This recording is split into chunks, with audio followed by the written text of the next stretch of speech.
Daniel Ricciardo will retire after this season. F1 is always full of surprises. There is a lot of suspense in a race, and you can never know who is going to win. And this is the most fun part about the F1, and it is the most prominent reason why people love watching it. But it's not just the race that has all the suspense. There is a lot that goes off track, and this off-track news is always the big one. And the news that we have is the big one. It's about the retirement of Daniel Ricciardo. So, will Daniel Ricciardo retire after this season? Daniel Joseph Ricciardo is an Italian-Australian racing driver who is presently fighting for the McLaren Formula One team under the Australian flag in the FIA Formula One World Drivers Championship in 2022. He debuted with the HRT squad at the 2011 British Grand Prix as part of a partnership with Red Bull Racing, for whom he was testing under the Scuderia Toro Rosso banner. The driver's number for Ricciardo is 3. He has won 8 Grand Prix races in Formula One. Ricciardo joined Toro Rosso full-time in 2012 after the team's driver roster was revised, and he drove a Ferrari-powered car for the team in 2012 and 2013. Ricciardo was promoted to Red Bull alongside triple world champion Sebastian Vettel in 2014 as a replacement for the retired Mark Webber. Ricciardo finished third in the championship in his maiden season with Red Bull under Renault's power, winning his first 3 Formula One races in Canada, Hungary, and Belgium. Ricciardo returned to the top of the podium after a 2-year absence at the 2016 Malaysian Grand Prix, eventually finishing third in the championship for the second time in 3 years at the 2016 Mexican Grand Prix. Since then, he has won the Azerbaijan Grand Prix in 2017, as well as the Chinese and Monaco Grand Prix in 2018. Ricciardo joined Renault after the 2018 season and raced for them in the 2019 and 2020 seasons. He joined McLaren alongside Lando Norris for the 2021 and 2022 Formula One season. At the 2021 Italian Grand Prix, he won his first race with McLaren.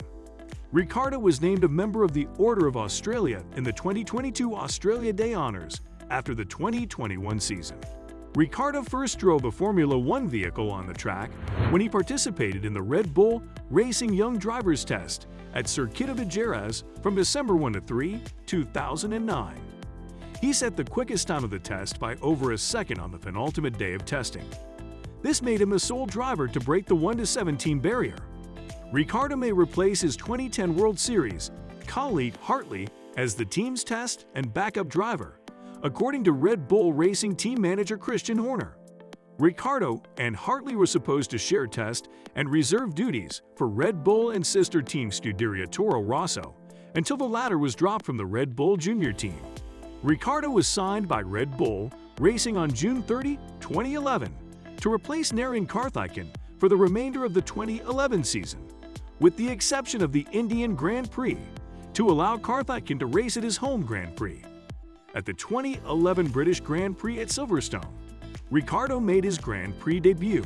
At the start of the 2014 Formula One season, Ricciardo replaced Mark Webber at Infinity Red Bull Racing, pairing with Sebastian Vettel, a 4-time world champion.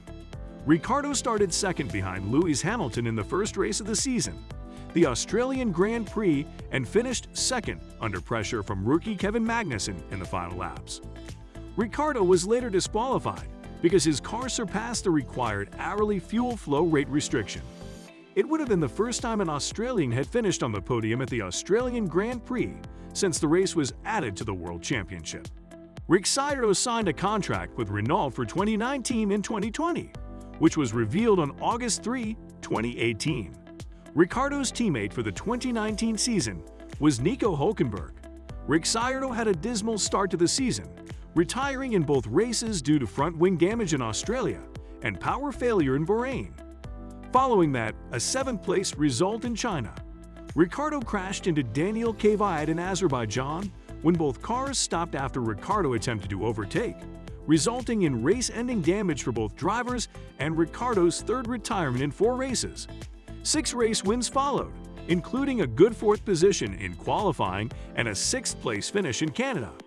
After that, Ricciardo had an exhaust failure at the German Grand Prix. Ricciardo will replace Carlos Sainz Jr., who signed a multi-year contract with Ferrari after 2 years with Renault F1 team. in the 2021 Formula One World Championship. Lando Norris, who was retained by the team, was his partner. He out-qualified his teammate and qualified 6th in his debut race at the Bahrain Grand Prix. Ricciardo was struck by Pierre Gasly on lap 4 and sustained floor damage to his vehicle, losing a significant amount of downforce. Despite the poor performance, Ricciardo managed to finish 7th in the season opener, fending off Sainz at the line. But if we talk about the season of 2022, then it's not going well for him. He is in the 11th position with just 11 points, and it's not going well, and to make matters worse, he has also announced his retirement. I mean, it's entirely logical why he made this decision. After a few, shall we say, terrible beginnings, this was shattered by a solitary triumph in Monza. But even the 2022 season hasn't started well for the Honey Badger or McLaren for that matter. With the Grand Prix being in Albert Park, his first home race in almost 3 years, and with the mix of COVID and not seeing his family, and of course, the reliability problems with that McLaren car, it seems like an appropriate venue to announce his retirement. Since leaving Red Bull, the Australian has had a string of bad luck. For example, his Renault stint from 2019 to 2020 was a flop. Yes, he won a handful of races in 2020, but the remainder of his tenure there was disappointing, and then there was 2021, when he joined McLaren. The team had just finished 3rd in the constructors' standings the year before, so this seemed a lot more promising, but little did we realize that this would be Daniel Ricciardo's worst year in Formula One. While many expected Daniel to smash his younger British teammate Lando Norris, it was the other way around, with Lando sweeping the season with 4 podiums to Daniel's 1. Yes, Daniel's 1 podium finish at Monza was a win, but that doesn't reflect his entire season. Daniel's most egregious failure occurred in Monaco, when he was lapped by his 22-year-old teammate, who finished 3rd. The writing was on the wall. The universe was clearly trying to tell Daniel Ricciardo something, especially coming into the 2022 season, as he caught cover just a week before the 2022 Bahrain Grand Prix. And the McLaren car, which seemed to have some promise behind it, was also abysmal in Bahrain, where he failed to score any points at all, before moving on to Saudi Arabia. Daniel didn't have any luck there either. So, what does Daniel Ricciardo's future hold?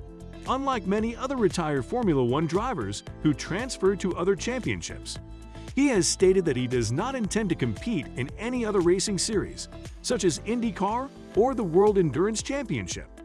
My money is on him returning to his family farm in Perth, Australia, for a change of pace from racing cars, of course.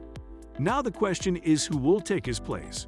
Oscar Piastri, a member of the Alpine Academy and a reserve driver, appears to be the culprit. Alpine is anxious to get into Formula One, and they're undoubtedly glad to see their future star take the place of the man who betrayed them. I believe McLaren has known about Daniels leaving for some time, since it appears they're putting up their IndyCar driver for that position. That's most likely why he was put to the test at the end of the 2021 season. Daniel's retirement came as a shock to his fans. This is a decision that would make many of his fans sad, but we need to understand that he had given years of his life to Formula One, and now it is not something that is productive for him. His decision to retire is in his best interests, and we, as his fans, should support him.